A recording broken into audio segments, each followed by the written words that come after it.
All right. Welcome to this episode of Product Talk with Malti, and I'm here with yet another live episode today. And this time, I'm so excited to have none other than Jason.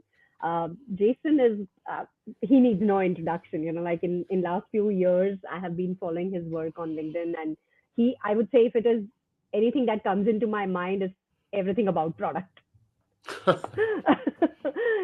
You've kind of been and done that for many, many years now, Jason. But I think probably for starter, if you kind of want to give like a couple of minutes introduction of what you do, how do you, what kind of products you build, how do you spend your time in the product circuit, I think that would be great.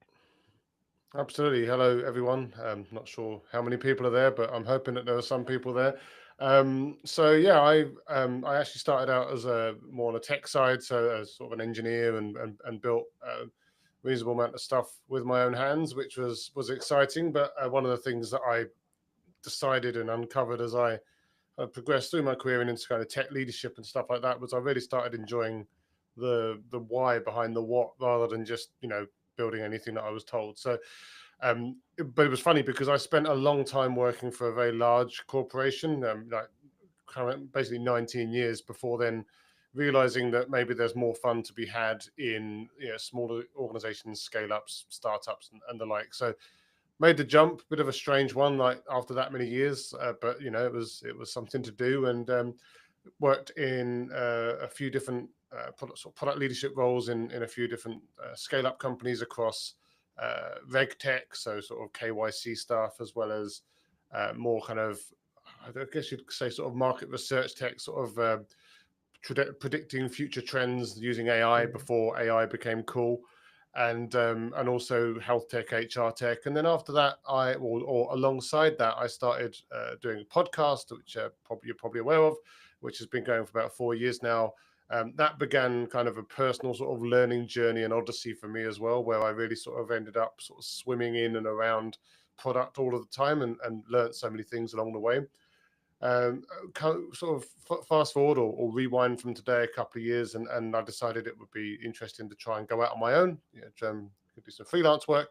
So for the last couple of years, I've been doing a combination of coaching, fractional product leadership, and consulting, advisory, and so kind of lots of different things. I'm not the worst product person in the world because I can't prioritize one thing. I do all of the things because they're all interesting to me, and I just love getting involved in lots of different people's problems and try and help them out. So yeah, I've very much started to focus these days on trying to help lots of people a little rather than one person a lot, if that makes sense.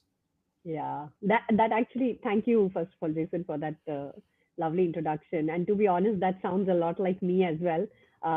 Training, podcasting, fractional leadership, training. It's coaching. It's as you said. I just want a pie of everything because everything is just so interesting and presents a very different problem statement to us. Yeah, absolutely. And look, I think that, I mean, sometimes people that they'll ask me, and maybe you were going to ask me this, but I'll preempt the question. Like sometimes people say to me, "Well, yeah, would you go back and do a full-time job?" And there are a lot of things around this life, as you know, which are different to kind of just having a like one product job and working on one product with one team. And to be completely frank and open and honest, yeah, sometimes I miss that. Like I miss I know.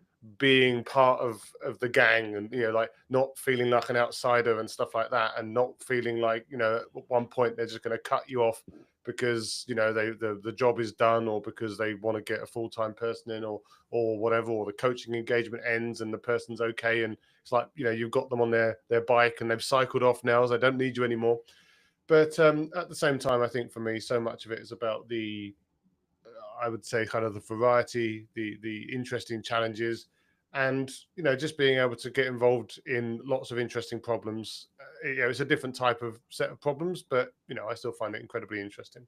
Yeah, that's right. I mean, overall, I would say yes. I mean, if you ask me in the big gamut of things, it's very, very interesting. And I think the different kind of challenges each one of the engagement gives you keeps it very interesting. But there are Yeah. times when it feels like a lonely journey. You don't Yes. have the team to go back to. But yes, Yes. and that's where Absolutely. I at least find solace in, um, some of the communities, or I would say the fractional leadership that I do in the startups, go back and those teams are my teams. Yeah. Yeah, and this is so just to finish up on that point, like this is one thing that I think is really interesting because at the end of every fractional or even just contracting, consulting gig that I've done, I've always had this kind of like, oh, I could stay, I want to stay, like, I don't want to, I want to, because again, I'm a person. These are people. Like we, generally speaking, we get on and we have good times together, and we sort problems out. We kind of go through the challenges together. And yeah, it can be emotionally tricky sometimes to sit there and say, well, I've got to say goodbye to that team now, or I've got to hand that team over to someone else. Maybe I've helped them hire the full-time replacement for me or something like that. And that was what I went in to do. So I have to, be happy about that. But, sometimes you do miss the teams. Of course you do. Yeah, that's true. That's true. Yeah. So actually, since we're talking about that, Jason, I would like to, come into the topic for today that we are talking about. For sure. And I'm sure in your own experience, you would have kind of seen this, that, uh, are you able to hear me? Yeah. Okay, just give me 1 second. I think I have some issues with this thing just went off for, just give me 1 second. No, for sure. Can you speak something? Hello. Okay, yeah, I think we are good. So, sorry, what I was asking was that when we are talking about product culture, right? So when you think Yes. about product culture, what how do you define that? Because I think in context of startups, in context of large enterprises, this is this is something kind of always in discussion. So let's start with the very fundamental question of what is product culture.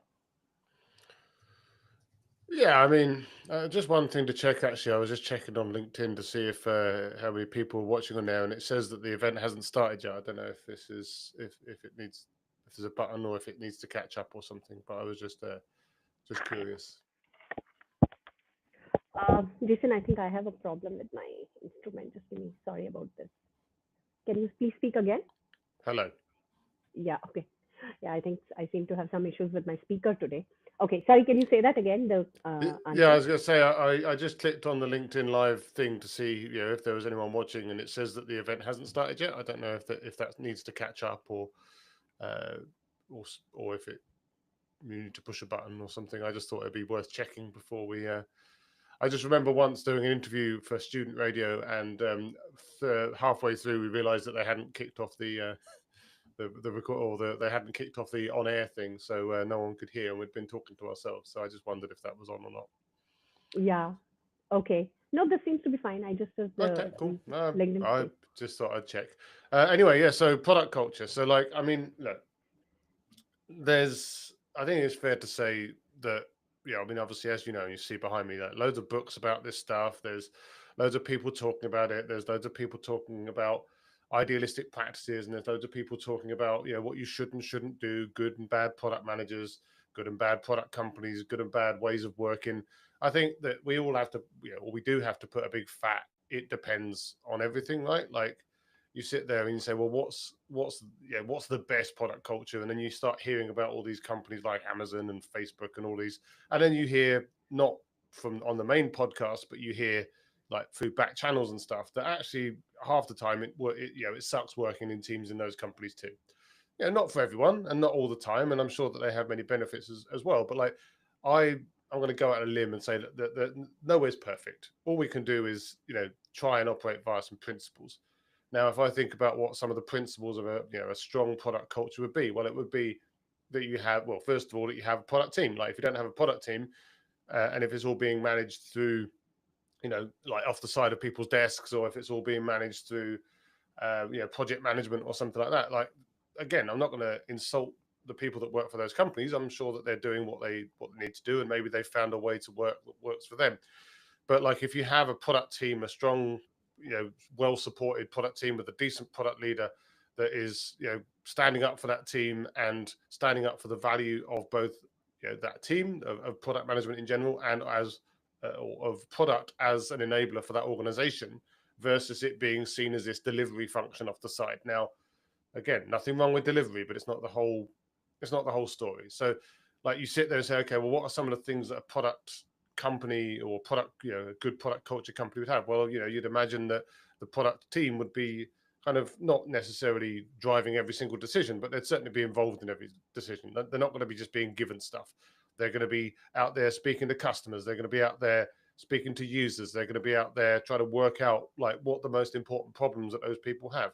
They're going to have some kind of strategy based off the back of that. They're going to actually, have a vision that says this is the world we want to create, and they're going to have a strategy saying that, the choices that they've made to get there.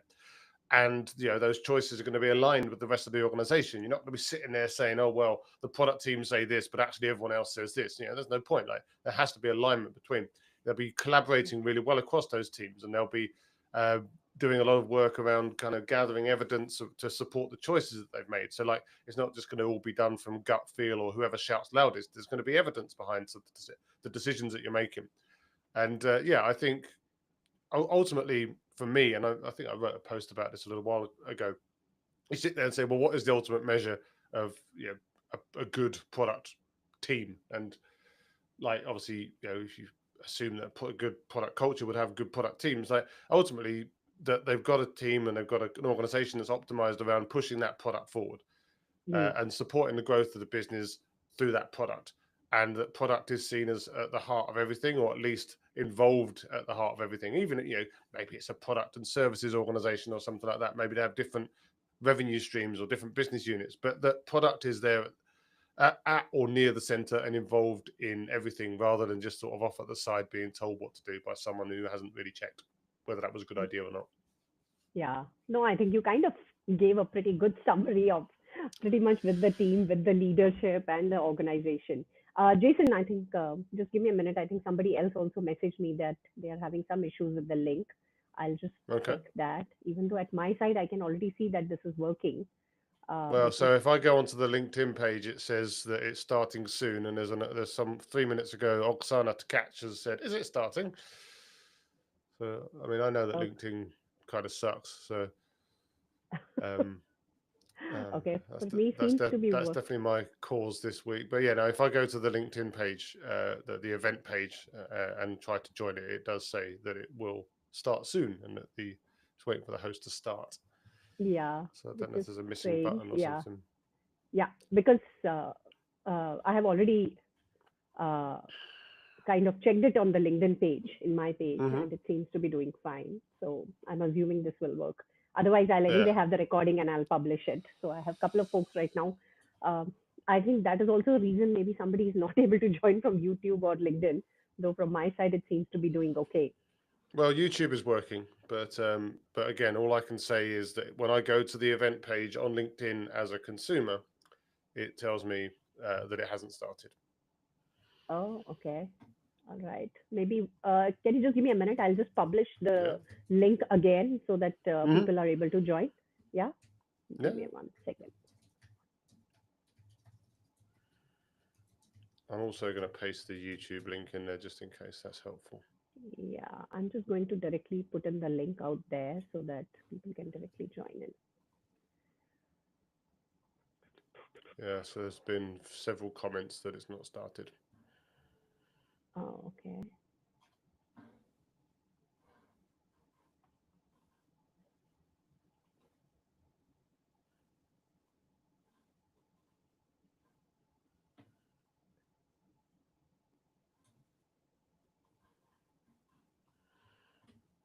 Yeah, I don't want because this is such an interesting topic Hmm. that that I don't want folks to miss it. This.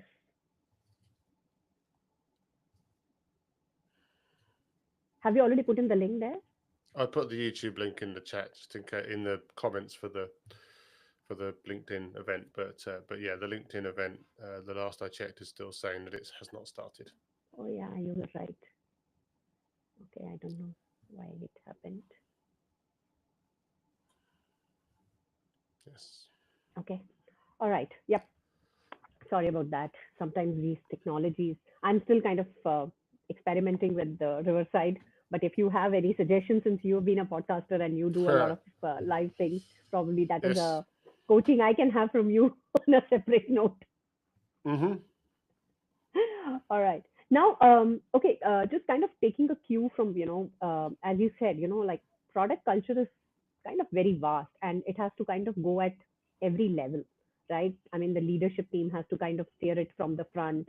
Um, and alignment is kind of what we kind of strive to get at so that all of us have that shared vision and we are kind of going for it. Yeah. Now, just in the interest of time to market and to be really be able to land a decision, what has been your experience? Do you always recommend to go the diplomacy route?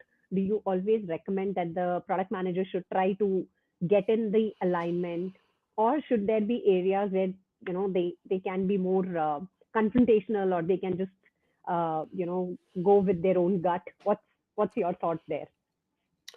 So I would say that, I mean, again, as ever, it depends. But I would say that, like, one of the worst things that I see when when people are talking about product management, and there was an article on Business Insider today or yesterday, whenever it was, time Uh-huh. has lost all meaning, but it was talking about like the rise of the product manager or something like that, and I was like, okay, fine. So I read it. It wasn't a great article, but it hit a lot of the common tropes that people talk about when they talk about product managers. You've got developers complaining that product managers just sit in meetings all day and don't add any value. You've got designers complaining that product managers are trying to take all of their work away.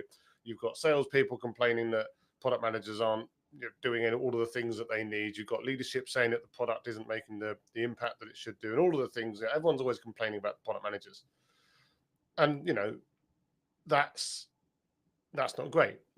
But I think one of the things that you end up, or you can end up finding in situations like that, is where you end up with product managers. Again, if we think of that kind of subservient role where everything's kind of designed by committee, where where they lose confidence in Mm-hmm. being able to make decisions or have a position. Now, do I think that every single small decision has to be like escalated up to the CEO and back down again, or that everything has to kind of be aligned with everyone?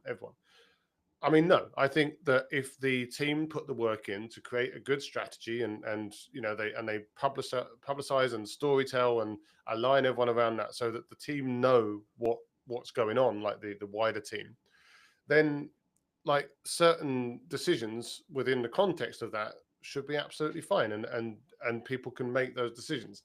And now, obviously sometimes there's this kind of like this joke around, like, product managers have to say no.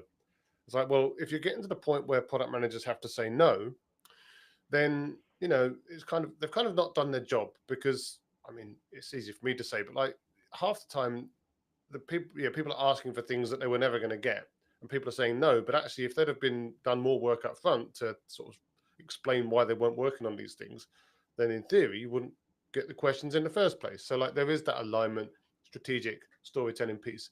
But another Mm-hmm. thing that I see with product managers sometimes, again, I'm not going to blame them because I know why this happens, is they just go up to whoever, like they'll go up to like a product review session or something like that, and they'll say, right, okay, well, we could do this, or we could do this, or we could do this, or we could do this. What do you think? And it's like, okay, well, fine. Look, I understand why that happens. It happens because in many organizations, product managers maybe tried to do things themselves. They were overruled, or they were, like, there was an escalation and they got told that they had to do something else. And after a while, maybe they even got criticized because they did something that people didn't think was a good idea. And after a while, they end up getting a little bit more like passive, and they're like, okay, well, we don't get to choose because whenever we tried to choose, we got kind of burnt. So they'll just go to the leadership team, stakeholders, and they'll just say, here's some options. What do you want? Like, these are why they're all good ideas, but like you can choose which is the best. It's like, that's not a great move. I think from a product manager, and certainly from a product leader, I like to see product people going in, even if they do have multiple options, having picked one of the options and an explanation of why that option is the best. So you can sit there and say, look, we've investigated these 4 different things that we could do to move the product forward. We believe that this thing is the thing that we should do because this. And now, does that mean that you're automatically going to get to do everything because because you said that? There's still a chance for people to you know escalate, and for founders to swoop in, and hippos to have their highest paid opinion and such. but at least you've taken a position and you've proven that you've done the work to back up your position, rather than, as I've seen in the past, and frankly even with myself in the past, I've seen myself sit there and say, well, I just kind of think we should do this. No backup, no evidence, no anything. And like that automatically puts you at a disadvantage. So again, to kind of wrap back around to the question, I don't think that, I don't want product managers seen to be the team where, you just, it's like a black hole. You just throw things in there and nothing ever happens and they never make any decisions, and like they just slow everything down. Like I see product people, product managers, product leaders as builders just as much as developers and designers. Not everyone shares that opinion, but product people are builders. They need to be, it's a cliche in some senses, but they need to be empowered to make decisions about what they build.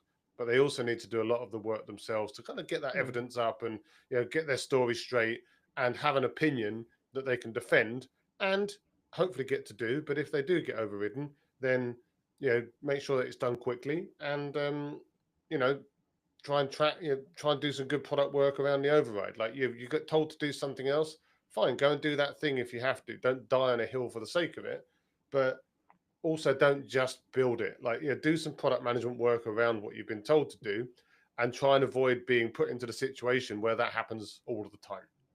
Yeah. Yeah. Basically, what you're saying, if I have to just summarize, is that Mm. facilitate that decision making rather than just,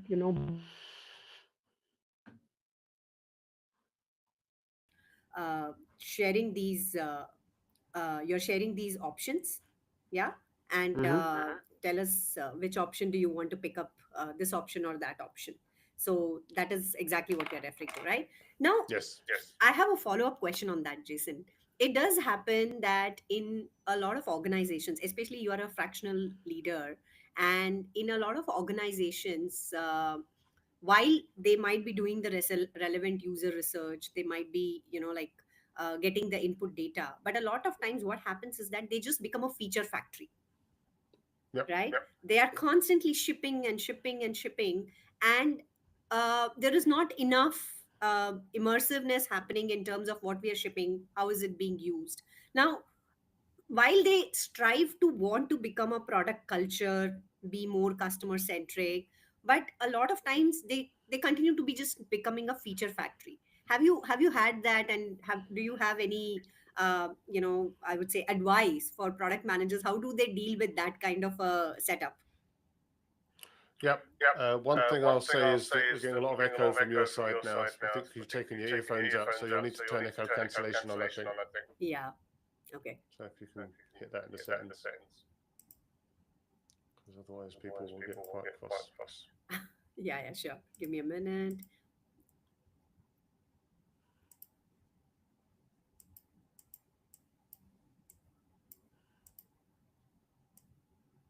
Okay, looks like it can't be changed while the call is on.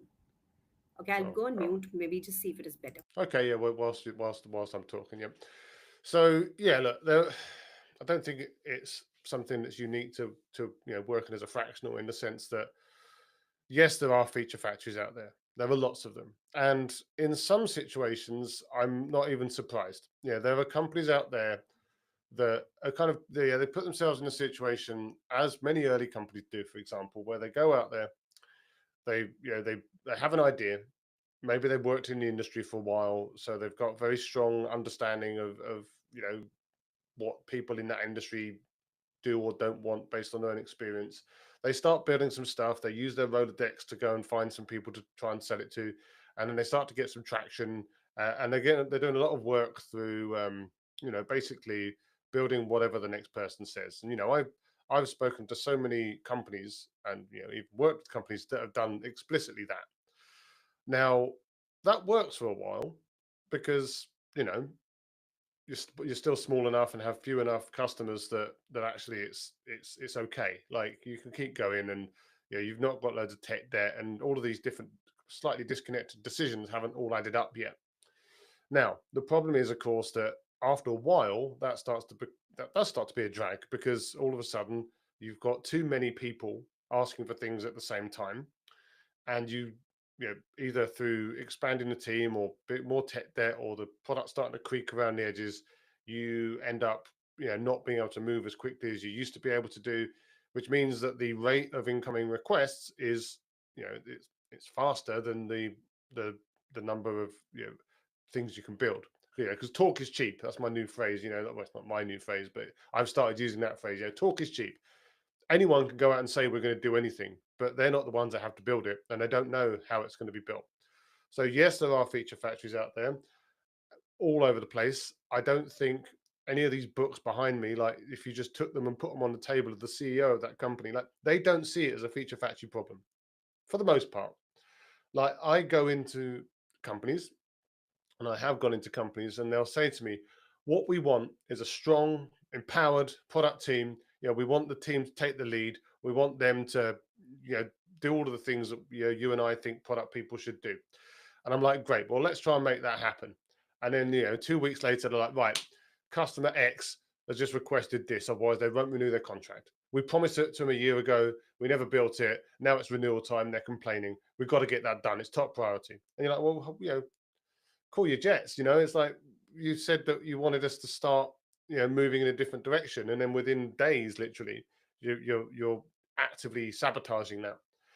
But at the same time, I can completely understand that if they've got hundreds or tens of thousands of dollars or pounds on the table for a renewal, they're not going to want to do that, because I think this is one of the things that happens in that kind of scenario is you end up saying, well, we shouldn't do that. Like, we shouldn't do that for whatever reason. Like, we shouldn't do that because we've got these other things that we're working on, or more likely, we shouldn't do that because we're still fixing up the other stuff that you promised to someone else.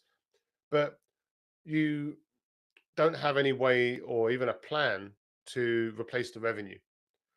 Someone's sitting there saying we're going to lose $100,000 dollars annual revenue or something like that if we don't make this thing.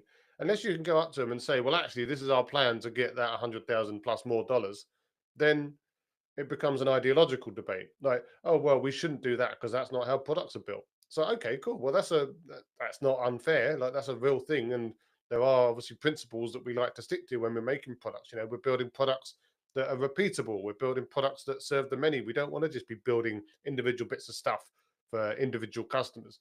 But if we don't have any kind of plan that sounds better to the CEO than getting that 100,000 back for the next year, we're going to lose the argument. So then the situation in those sort of situations, the ideal is, and these companies are quite bad at this as well generally, is to try and get that out of the way as kind of simply as possible. Don't spend 6 months building that thing every time that thing comes up, because again, talk is cheap. It's always easier and quicker to say things than to build them. So how can we how can we get over that problem as quickly as possible, as small as possible? Can we offer workarounds? Can we wrap a little bit of service around it as well, like have a support team that can do some things which we wouldn't build all of the things for, but we can build enough to take the problem away. But also in those types of companies, tends to be very common for product managers not to be allowed to speak to customers, because those relationships are guarded. This is a fantastic chance in those situations for the product team to get and talk to those customers and go and find out what they're really talking about. Now, maybe they are really talking about this thing. Maybe they really are going to not renew the contract if you don't build this one button. But it gives you a chance to actually test that and find out if this is just something that they said in passing, or if it's a real thing. And if it's a real thing, then why it's a real thing. Why is it so important? You've not had it before. Like, is it really real? Is there other functionality that they didn't know about? Like, what is the problem they're trying to solve, and all of the good sort of product management stuff. So again, bit of a ramble there, but product management and feature factories, that some people will sit there and say, well, if you're in a feature factory, it's not product management. And it's like, well, I mean, it's certainly not classic product management like you'd expect again from these books, but it happens all over the place. And you need to find a way to bring as much product thinking to that feature factory work as possible. And obviously, ideally, over time, try and get out of that as best you can. But, maybe you end up being 50-50 feature factory, strategic, empowered teams, or maybe you end up always being a feature factory because that's just the type of company that you're in, the type of market that you're in. Maybe there's no good product companies in your market, in whatever segment you're serving, and they're all just churning out features. I've worked for companies that where every single competitor in the space has a list of features on their website and a column for every single competitor saying which feature they have and which they don't. Like they're kind of they have feature factories designed into the market. It's very difficult to get out of it in those situations. Yeah, that's a reality. And actually, you know what, I mean, this is like very fresh from the oven. This morning, I was talking to a bunch of product managers who are building B2B products, right? You kind of touched upon a lot of these people, for example, don't have access to real customers, so their sales team, their support teams, their business users, they become their proxy customers, or they become the Yep, main yep. stakeholders. Now, I think this is like a perennial problem, even in companies which are very high on, let's say, the product maturity process scale. Prioritization is a challenge. So, is there like a playbook that you recommend? It could be a framework, it could be a methodology. Are there any steps that you recommend which has helped at least to minimize the chaos, guide the product managers, especially those who are, let's say, transitioning into product management role from a PO role? How can they navigate around in this chaos? Yeah. So I am not a huge fan of prioritization frameworks in the sense that I think they oversimplify the problem and they apply almost like a mirage of quantitative rigor over what is essentially a qualitative decision. Like, does anyone really know reach, impact, confidence, or effort up front? No. Does anyone really know if it's really a must have or should have or could have? No. Does anyone really know if it's actually like high effort and high reward or vice versa? Like there are so many variables that it's almost impossible to sit there and all you're doing is putting effectively fake numbers, guesses on something. Now, obviously, the smaller the work, the more you can maybe guess accurately because you can sit there and say, okay, well, actually, effort at least we know this is a 1-2 week job because it's not very big. But like if you're looking at a big program of work, then you know it, it's you can't estimate it up front. It's a folly and it's a fallacy that you can do that. But at the same time, if you go into a place or if you're working at a place and you're sitting there and you've got and this is something that impacts people that join new companies as well. They sit there and they presented with a backlog of 500 items or something like that, just a random spray of everything from strategic initiatives down to bug fixes. You need to do something, right? So I do feel that some level of scoring is at least good because first of all, it gets you to go through the items and look at them and read them and evaluate them. Now, there's obviously also talk around, well, if they're older than X amount of months, then just delete them. I've seen many places where that would be a problem, but fine. Yeah, that's also an approach. But yeah, it gets you to go through them, it gets you to think about them, and it gets you to start bucketing things into different types of thing. So, like, you sit there and you say, well, how do we cut through the noise? There's too much noise. Well, first of all, you need to have some kind of idea of what types of things people can we start to group them together, not into individual features and fixes and requests and whatever, but can we group them into buckets? Like, there's some things here about kind of fine, there's some bug fixes over here. Okay, well, bugs probably should be fixed, but you don't necessarily need to jump on them all at once. There's some sort of more bigger blue skies, new capabilities over here that we don't even know if we could do. There's some, I don't know, enhancements to our export functionality which we've always underinvested in. Whatever the buckets are, like, we can start to put these into different areas rather than trying to prioritize each individual ticket. You can start to prioritize areas. Okay, well, you know maybe that export thing is the thing. Like, maybe that's the thing that's holding us back somehow. I mean, I doubt it would be, but like maybe it is. Like, maybe the fact that people can't have full export control or they don't have an API to get our data or whatever is actually the biggest limiting factor. Now, this is starting to almost sound like strategic thinking, right? You're sitting there saying, okay, well, there's lots of things we could work on, but we have to choose the thing that's going to make the biggest difference. Now, that does require then some collaboration with, around the product team, with the leadership of the organization, around, with the sales team, with the customer success and the support teams. Like, what are the things that are going to drive us forward? What are the things that are going to differentiate us? What are the things that are actually going to make a difference? Because just because one customer keeps complaining that that button should be blue, not green, or something like that's not going to be the thing, probably, that that launches the company into the stratosphere. So what's really holding us back? And how can we really make a big deal? How can we really start to win sales that we're not winning? Or how can we really get the renewals that we're not renewing at the moment? What areas are actually going to contribute to that? Now, if there are situations where, again, big customer says, I'm not going to renew because of whatever, yeah, that's kind of an outlier, right? But you can at least sit there and say, okay, well, actually, first of all, get and speak to the customer. But like, if that's really a thing, well, you either want to lose the customer or not. But like, if that's really a thing, like maybe you have to kind of hold your nose and say, well, look, we're just going to prioritize that one thing, even though it's of low value to everyone else. But we're going to make a strategic decision that we cannot lose this customer because the size, whatever. Now, ideally, that's a customer that you're going to get lots of other benefits from. But like, ultimately, you have to be able to make these judgment calls. But yeah, for me, I think using some level of prioritization framework to at least open discussions about certain features and certain classes of feature. But I still very much recommend grouping things together as best you can, so that you, rather than prioritizing 500 things against each other in this kind of disorganized chaos, that you're at least trying to prioritize like 5 or 6 areas together and try and pick the one that you think is going to make the biggest difference. Yeah, I think that is where also, as you said, kind of thematically thinking about it and kind of cutting through the noise and kind of focusing on a few areas based on whatever data points that you have collected kind of helps you to go deeper into it and get Yep. an alignment. Yeah, yeah.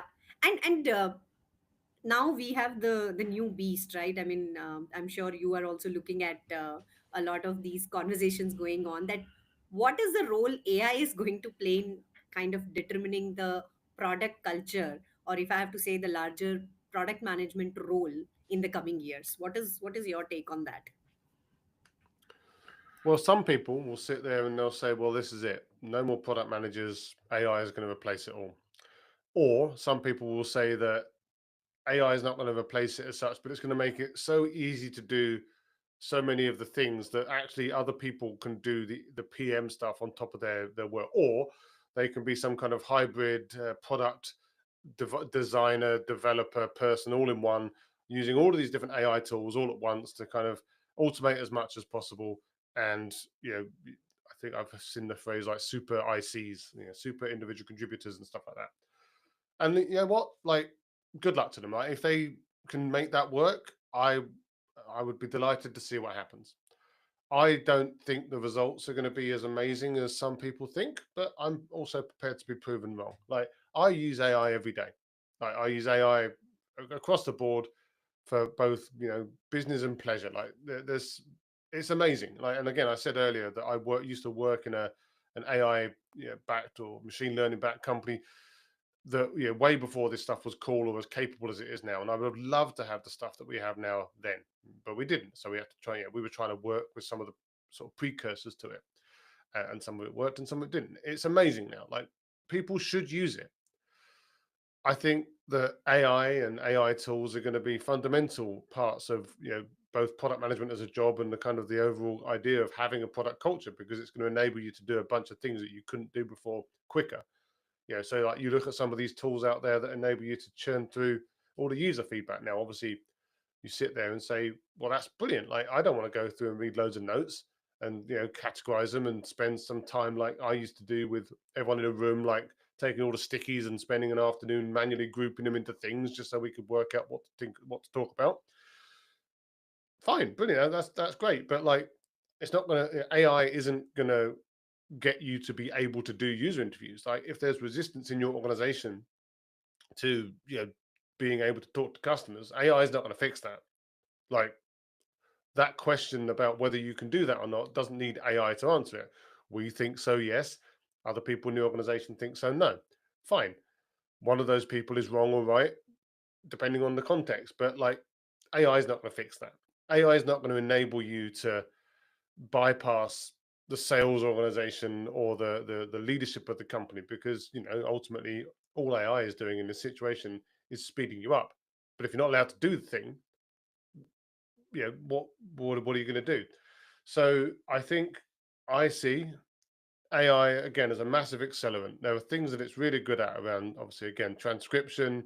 I use it often as a sparring partner, like, some random half-formed idea in my head, just sort of start bouncing stuff back and forward.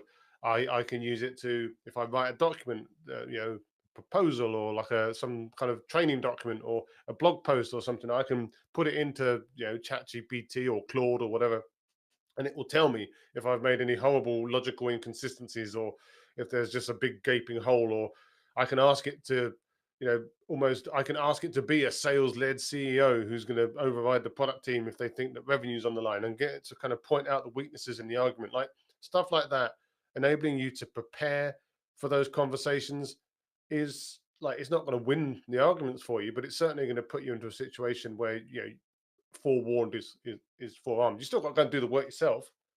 And it's the same with like automatic ticket generation and automatic requirements documents and stuff. Again, I've got no objection to any of those things, because these are some of the worst parts of product management, like just grinding through writing documents and rewriting documents and then sending them around and people don't read them. Like, that should be sped up.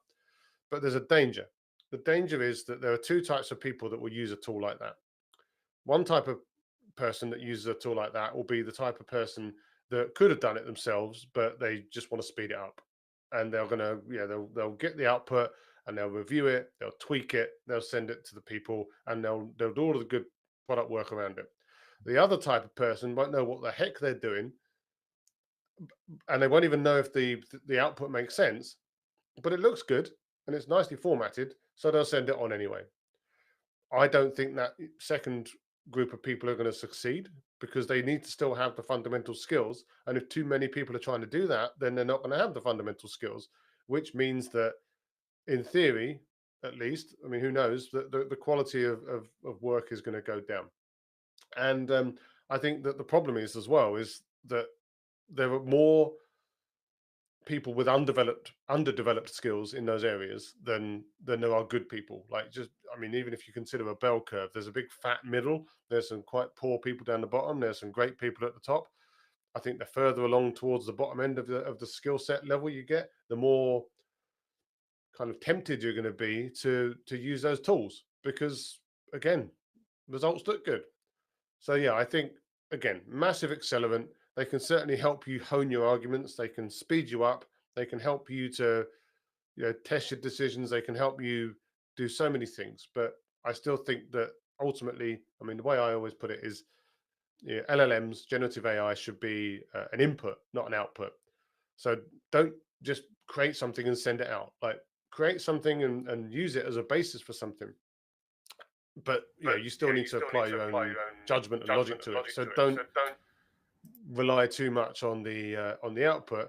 Use it as something to inform you, as an input to inform your whatever you're doing, and then that can then form the basis of the output that you make with your own skills and knowledge.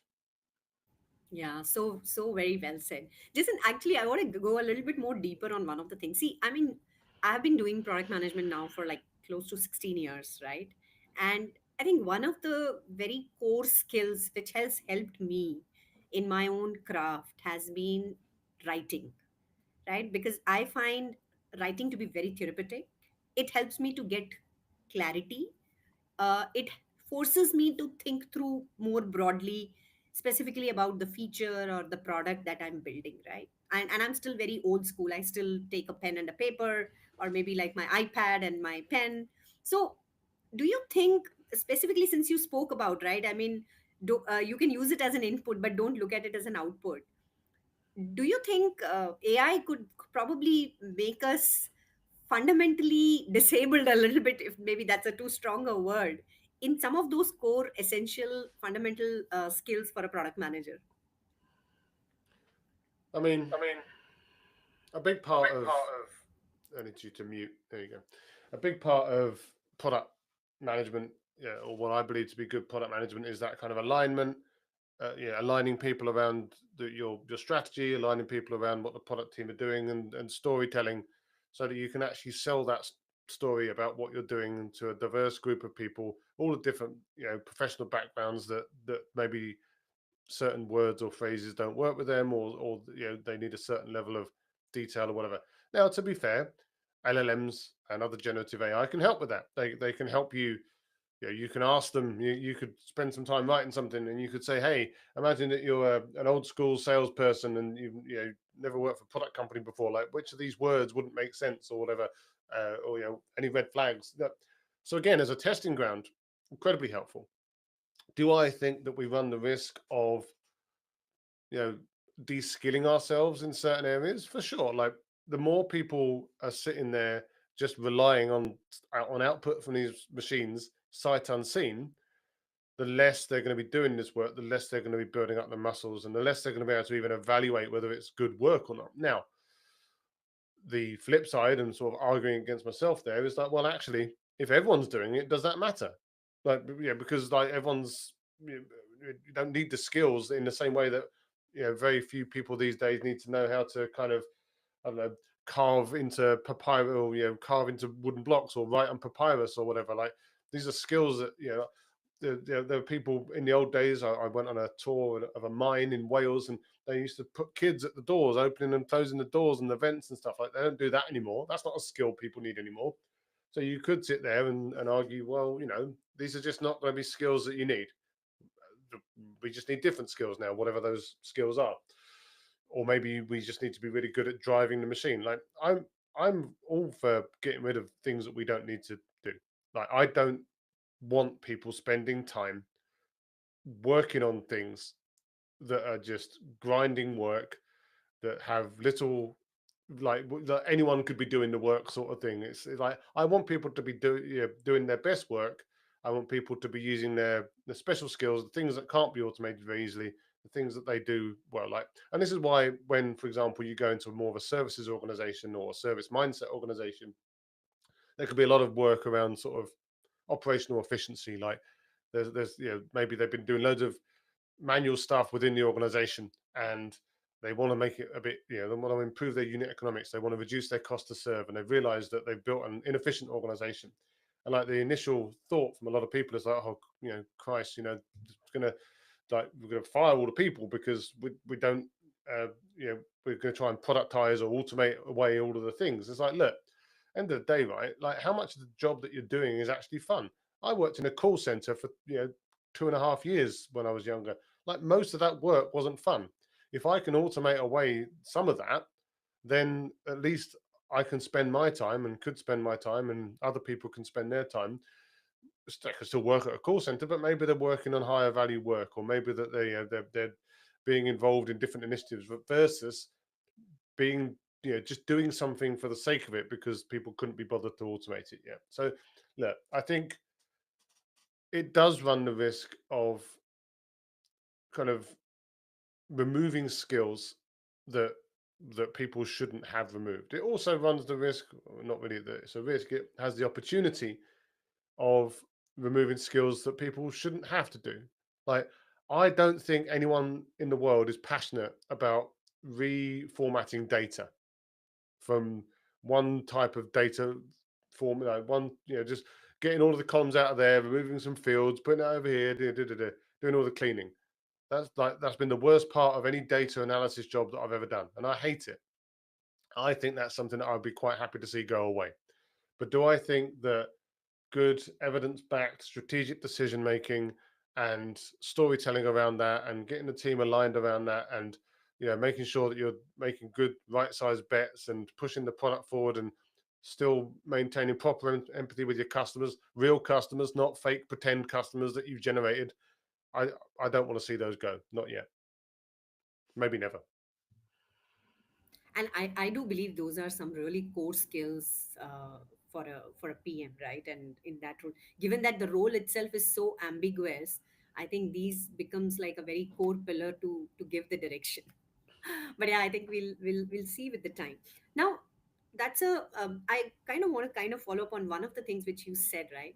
Uh, you have been working with a very diverse set of organizations, right? Also with some of the services organization.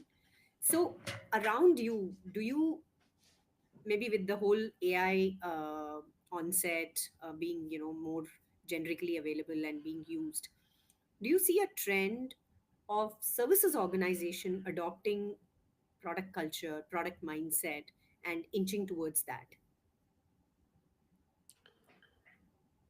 I mean, it's some and some, Some and some. obviously.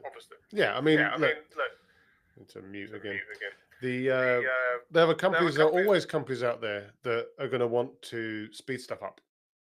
Yeah, there are going to be people out there that look at the sort of the investment multiples on these sorts of um, these types of company.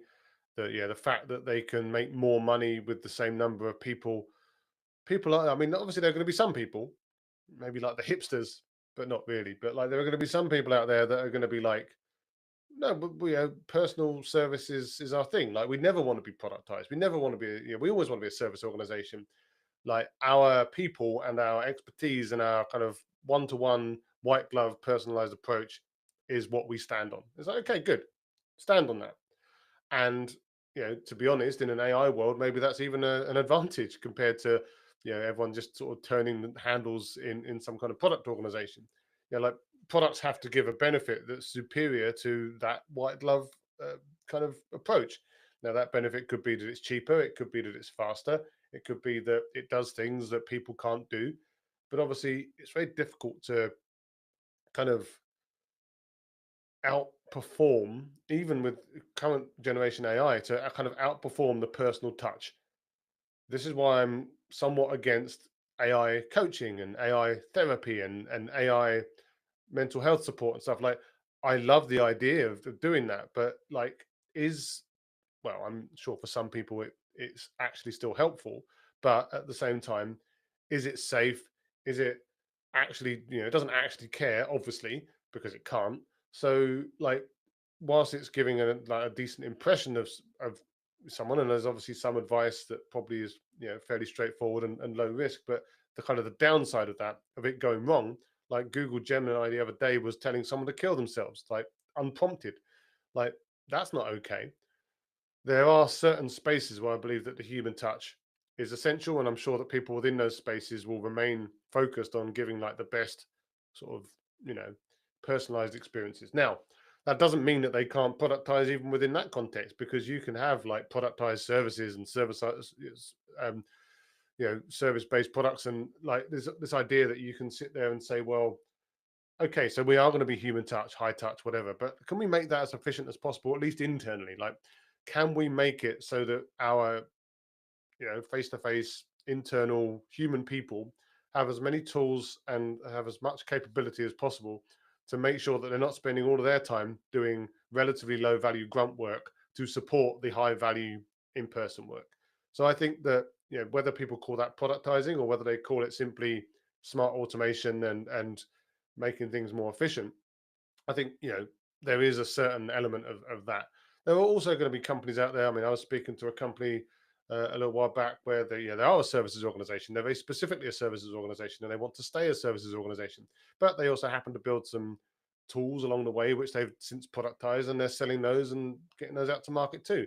Now, of course, they want to invest in those because, again, you don't need to keep putting people in to make more money. So that's obviously attracted to them. And some people will just come into that by accident because they built a tool and they realized that it was useful. Some people will plan it and they'll actually build something and go all in on that. Or maybe they'll run two business units or whatever. I think there's definitely appetite for it because, again, people see the ability to make, potentially, exponential returns off of building something. But I also see there being a big appetite for just making services more efficient through, I guess you'd effectively say, productizing the internal stuff, or just bringing more automation and standardization around the services so that they can, while they'll never be as kind of exponential because they still require people, those people are at least spending their time in the right places. Yeah, that's right. And I think at least one of the startups I remember talking to, uh, which is into these services, especially since you spoke about AI therapy, they said it is very helpful to solve the problem at scale, right? Which is very difficult when they're trying to do it manually, right? Yeah, people don't scale, right? So like you're sitting there and you're saying, right, well, like this. So for example, this is a couple of years ago, 3 years ago, I guess now, whatever it was, a while ago, I was offering mentoring for product managers. I put a calendar link up on my Twitter, as it was at the time.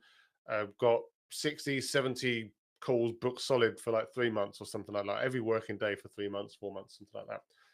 Kind of overwhelming, but it was also, very. I enjoyed doing it. It was nice to talk to these people. Maybe I'll do it again one day. But I realized obviously that that was fundamentally an unscalable. It's not much of a realization, but it was a fundamentally unscalable solution. Me talking to these people, and also sometimes I need people to pay me to do stuff. Otherwise, kids are going to die. So like I don't, I need to be able to scale that, or have it not be something that takes up all of the time. So then you start to think, well, okay, fine. Well, how can we do that? Well, fine. Let's build a platform. Let's build a platform to scale beyond the person, or at least kind of build a marketplace that will connect people from all around the world to each other. Use the awesome power of the internet to connect people with people that can help people like them, and all of the things. So that was probably a good idea. Like we struggled to get traction on it because these are the types of things that I think are actually, like, once people were talking to each other, that they don't need the platform anymore. But the point is that having an idea, having a good idea, i.e. mentoring, and then wanting to scale that beyond yourself, or beyond the number of people that you can hire, I think is, it's kind of a classic almost productization journey, right? You're sitting there saying, well, how can we serve the many? How can we take this good idea and serve it to as many people as possible without it becoming a crippling cost? How can we provide that to as many people as possible? Now, the problem, though, going back to some of these more almost medical things, is like, again, if they go wrong, someone gets hurt, or someone dies, or someone gets worse. And that doesn't have to be a high percentage for me to not like that. I think it's a very special area. Like, I'm fine to sit there with someone cranking out PRDs or AI generated art or whatever. I mean, ethical considerations around art notwithstanding, but this idea that there are things that you can do that are fine if they go wrong every now and then, because you can just rerun them, or you can just ignore the results or whatever. There are certain things that are not fine. Would I want ChatGPT to drive a plane that I was flying on? Absolutely not, because if it goes wrong, I'm dead. Same with some of these more medically focused counseling, coaching, therapy. Again, I'm sure, frankly, that they could help a lot of people, and I want that to happen. But I'm also sure that there are going to be some people where it's going to go wrong, and I'm not happy about that. So you got to scale the right types of things where the cost of error is not mortal, effectively. Yeah, that's right. That's true. By the way, just curious, have you found a platform which creates your digital twin so far? I think the I very think the very concept of me concept of me having a having a digital digital twin twin is is horrifying. horrifying. I don't need one of those. I mean, I did have people working or wanting to work with me a little while back, just after the LLMs came out. I think it's probably even before ChatGPT 4, where they were saying, well, hey, we could take transcripts of all of your work and like all of your blog posts and writing and newsletters and Twitter and LinkedIn, or everything. Just, we could combine it all into a big mush. We can train an LLM on it, and we can basically make, JSON GPT. Now, Lenny actually went and did that. These people got bored of the idea and went to do something different, and I never kind of went back to it. But I mean, I've not used LennyBot, but it's the same basic idea, right? This idea of like, there's all this content. Let's just have it in a way that it can talk to you about that content. It's not a terrible idea. I think, one of the things that I find interesting, and this is something that obviously you get with things like Notebook LM and stuff like that, where you've got these tools where you can load up a bunch of documents, of which obviously, transcripts can be part of that, and you can get it to tell you stuff that you know. Do I want something to pretend to be me? Like, to actually, like, so it's trying to be in my voice? I mean, I don't know. I don't think so, because my voice is my voice. And one of the things that I've been very conscious of, and certainly with all the AI slop on social media and especially LinkedIn these days, is that my voice, and not just my voice, anyone's voice, is their unique asset. Now, obviously, you can generate someone's voice. You can load up a few samples and you into what's it called? I can't remember what it's called now off the top of my head. The tool that 11 Labs, where you can like load up a bunch of samples, and you can make a fairly credible sounding version of your voice. Obviously, we can do things with videos these days as well, and obviously pictures. We can generate text, and it can try its best to mimic based on all of the patterns that it finds by consuming kind of training data based on you. I don't think I want that. Like if I'm going to scale myself, I think there's other things that I would scale, not making me irrelevant. It's like I don't need to be in the cloud, I would say. But I'm sure some people are very attracted by that idea. Yeah, no, no, that is very, very well said. I was just curious. Of course, I have seen some of these Lenny's example, and some of the coaches in my own circle. I've seen them creating these custom GPTs, and one of the platforms where I do coaching, I saw them recently coming out with this feature of digital twin, which I have not yet tried. But I was just curious to ask you how are you finding that? Yeah, well, so far not, but if it works for other people, good luck to them. Who am I to judge? No, no, that's right. I mean, but yeah, I mean, things are evolving, and just to conclude, what you said is right. I mean, where there is the cost of error is high, we should think 100 times before putting a AI there, right? So even one case gone wrong is going to hurt us. Yeah. I agree. Yeah. I know we are over the time, Jason, but this was a lovely, lovely conversation. Thank you so much. I really enjoyed the conversation, and I'm sure there are tons of things that people will have takeaways from here. And I'm going to put it out there in YouTube. The recording is already there. I'll put it out in LinkedIn as well. And thank you again for taking the time out, and have a good evening. Oh, sorry, Thanks for having me. you're still in your morning. Well, you can't tell because it's all green and all the lights are on and stuff. But Yeah, but thank you again for taking the time out for the audience, and thanks again. Bye bye. cheers. Bye. Okay, you just need to stay back for a few Yep. minutes.